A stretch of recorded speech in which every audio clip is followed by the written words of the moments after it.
Morning students, ধরো তুমি জঙ্গলে পথ হারিয়ে ফেলেছো। এবার হঠাৎ সামনে একজন দিব্য পুরুষ আবির্ভাব হলো তার। এবার তিনি তোমাকে দুটোর মধ্যে যে কোনো একটা অপশান চুজ করতে বলল যে তোমাকে আমি দুটোর মধ্যে যে কোনো একটা রাস্তা বলে দেবো। একটা রাস্তা দিয়ে গেলে তুমি প্রচুর ধনসম্পত্তি পাবে, লুকোনো গুপ্তধন যাকে বলে, একেবারে সোনা দানা জহরত সব কিছু রয়েছে। আর একটা রাস্তায় তুমি সোনা দানা জহরত কিছু পাবে না, কিন্তু সেখানে একটি ম্যাপ আছে, সেটা সাংকেতিক ভাষায় লেখা। সেই ম্যাপ ওয়াইজ যদি তুমি নিজে বুদ্ধি করে বার করতে পারো আরেকটি রাস্তা, তো সেই রাস্তা দিয়ে যদি যেতে পারো তাহলে তুমি এমন এক জায়গার সন্ধান পাবে যেখানে প্র্যাকটিক্যালি অফুরন্ত ধনসম্পত্তির হদিশ পেয়ে যাবে। এবার তোমার কাছে ওইটাই অপশান, যে কোনো একটা তোমায় চুজ করতে হবে, দুটো পাবে না। ওকে, যে কোনো একটা চুজ করতে হবে। তো ম্যাক্সিমাম লোকজন কিন্তু ওই বলবে যে না, আমার অত এইসব ম্যাপ ট্যাপ দরকার নেই, যেখানে ওই একটা জায়গাতে বললেন যে প্রচুর ধনসম্পত্তি আছে ওইখানেই আমি ওই জায়গাটারই ডেস্টিনেশান দিন। এবার যারা সত্যিকারের চালাক বা সত্যিকারের যারা বুদ্ধিমান, সত্যিকারের যারা উদ্যমী পুরুষ, যারা ভবিষ্যতে নিজেকে সত্যিকারের সাফল্যের শিখরে দেখতে চায়, তারা কিন্তু সেকেন্ড অপশানটাই নেবে যে না, আমার ওই যেখানে সোনাদানা জহরত একদম ডাইরেক্ট আছে সেই জায়গাটা আমার দরকার নেই, আপনি ওই ম্যাপটা দেখান।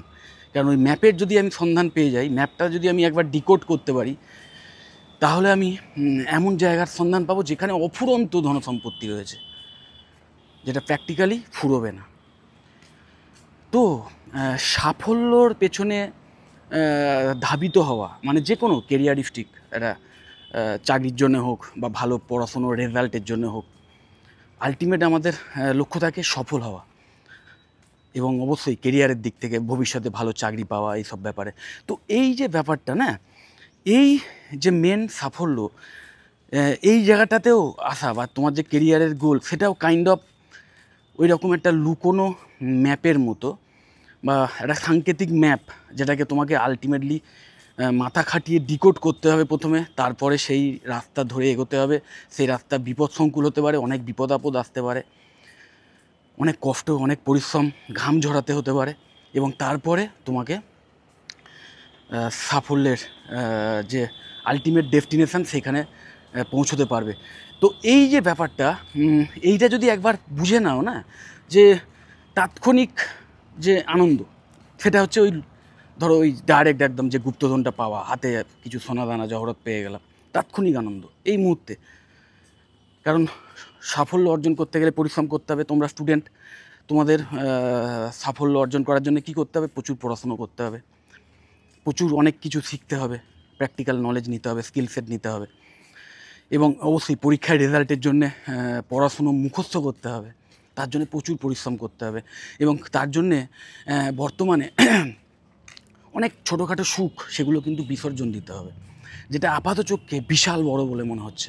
যে এই যদি কালকের বন্ধুবান্ধবের সঙ্গে একটু না ঘুরতে বেরোই, আমার জীবনটাই বৃথা, বা এই একটু মোবাইলে যদি একটা ভিডিও গেম না খেলে নিই, তাহলে তো জীবনটাই বৃথা। এইগুলো হয়তো তোমার কাছে মনে হচ্ছে যে একটা ভীষণ বড় সুখ, ভীষণ মানে একটা কাঙ্ক্ষিত বস্তু, কিন্তু আলটিমেটলি তুমি এই বর্তমানের এই ছোটোখাটো যে সুখগুলো, এটার জন্য তুমি ভবিষ্যতের যে আসল সুখ, যেটা একবার অর্জন করতে পারলে বা যেটা একবার তুমি অ্যাচিভ করতে পারলে, তারপরে অফুরন্ত সুখ ভাণ্ডারে নিমজ্জিত হতে পারবে, তো সেই জায়গাটা থেকে কিন্তু নিজেকে বঞ্চিত করে চলেছ যারা এইরকমভাবে ভাবো। তো মনে রাখবে, সবসময়তেই ভবিষ্যতের সাফল্যকে অর্জন করার জন্য বর্তমানের এই সমস্ত ছোটোখাটো সুখগুলোকে কিন্তু বর্জন করতেই হবে। নিশ্চয়ই তোমরা দেখেছো যে যারা আলটিমেটলি সফল হয়, আলটিমেটলি একটা ভালো প্লেসমেন্ট পায় বা ভালো ব্যবসা করেছে, হয়তো ব্যবসা করে একটা টপ জায়গায় গেছে, নিশ্চয়ই খেয়াল করে দেখেছো তাদের যে স্ট্রাগল লাইফ, যদি তোমার চেনা জানা তোমাদের আশপাশে আছে, এরকম অনেকেই থাকে, প্রতিটা মানুষের আশপাশেই থাকে কিছু না কিছু এরকম সফল ব্যক্তি। তাদের একটু যদি হিস্ট্রি স্টাডি করো, তাদের আগেকার ঘটনা স্টাডি করো, তাদের যে স্ট্রাগলের ব্যাপারটা যদি স্টাডি করো, দেখবে এই প্রত্যেকটা সফল মানুষের জীবনে কিন্তু একটা সময় ভীষণ কষ্ট ছিল, ভীষণ ত্যাগ ছিল। হয়তো যে সময় তার বন্ধুবান্ধবরা হই হুল্লোড় করে ফুর্তি করে বেরিয়েছে, সেই সময় সে ওইসব না করে পড়াশুনোর পেছনে সময় দিয়েছে। তারও হয়তো ইচ্ছে হতো যে না একটু ঘুরতে যাই, একটু আনন্দ করি, কিন্তু তাও কিন্তু সেটাকে সে কন্ট্রোল করেছে, কারণ তার মধ্যে সেই মোটিভেশান ছিল, এবং আলটিমেটলি মোটিভেশানটাই একটা সময় ডেডিকেশান হয়ে গেছে। ওকে, এবং সেইটা সে কন্টিনিউয়াস করেছে কনসিস্টেন্সি ওয়াইজ, বা সেটাকে বজায় রেখে দীর্ঘদিন ধরে, যতদিন না সেই সাফল্য পেয়েছে ততদিন সে সেই রকম লাইফস্টাইল মেনটেন করেছে, এবং করে আলটিমেটলি না তার সেই রকমই একটা অভ্যেস হয়ে গেছে যে আমাকে খাটতে হবে, ফালতু সময় নষ্ট করব না। এই ব্যাপারটা একবার যদি উপলব্ধি করে নিতে পারো, তাহলে সাফল্য মানে তোমাকে আর সাফল্যের পেছনে ছুটতে হবে না, সাফল্য তোমার পেছনে ছুটবে। কারণ এই মানে সফল হওয়াটা না ইম্পসিবল নয়, কিন্তু এটা ভীষণ ডিফিকাল্ট, ভীষণ ডিফিকাল্ট। কারণ সফল মানেই মনে রাখবে, তুমি যখন সফল হচ্ছ, তার মানে তুমি ওই পিরামিডের চূড়ার দিকে উঠছো। যত চূড়ার দিকে উঠবে জায়গাটা ন্যারো হয়ে যায়, সেখানে খুব কম সংখ্যক মানুষই পৌঁছতে পারে, আর নিচের দিকে প্রচুর মানুষ, তারা সবাই একে অপরের সঙ্গে কম্পিটিশান করছে, করে আলটিমেটলি ওপরে উঠছে। তো এইভাবে তুমি যদি খেয়াল করে দেখো যে প্রকৃত অর্থে সফল মানে আমি কেরিয়ারের দিক থেকে বলছি, এবং অবশ্যই সৎভাবে নিজের ক্ষমতায় সফল হওয়া মানুষের কথা বলছি, তার সংখ্যা কিন্তু সবসময়তেই দেখবে কম থাকে। তার কারণ এটাই, কারণ ওই সাফল্যের যে চূড়াটা সেটা পিরামিডের মতো আস্তে আস্তে উপরের দিকে ন্যারো হয়ে যায়। তো তোমাকে অবশ্যই নিচে তোমার সঙ্গে যারা আছে, তোমার যে মানে বন্ধুবান্ধব বা তোমার যে সহপাঠী, যদি তুমি স্টুডেন্ট হয়ে থাকো, তাহলে যে তোমার পড়াশুনো করে তোমাকে একটা জায়গায় যেতে হবে, তো সেইখানে বা প্লেসমেন্ট পেতে হবে, তার জন্য কিন্তু তোমাকে অবশ্যই তাদের সঙ্গে কম্পিট করতে হবে। এবার ব্যাপারটা হচ্ছে যে এই যে কম্পিট করার জন্য একে অপরের সঙ্গে কম্পিটিশান করাচ্ছে, আমি মনে করি বেস্ট অপশান হচ্ছে যে তুমি নিজেই যদি নিজের সঙ্গে কম্পিটিশান করতে পারো। কারণ তুমি গতকাল যা ছিলে, যতটুকু শিখেছিলে, তার চেয়ে আজকের আরও অনেকটা বেশি শিখতে হবে। এইরকমভাবে যদি ভাবো, তাহলে গতকালের তোমার সাথে আজকের তোমারই কম্পিটিশান। ওকে, এবং প্রতিদিন তোমাকে এরকমভাবে এগিয়ে যেতে হবে, প্রতিদিন তোমার আগের দিনের তোমাকে পিছনে ফেলে এগিয়ে যেতে হবে, নলেজের দিক থেকে, স্কিল সেটের দিক থেকে। এইটা যদি একবার তুমি হ্যাবিট করে নিতে পারো যে আজকের কিছু না কিছু আমাকে নতুন শিখতেই হবে, পার্টিকুলারলি আমার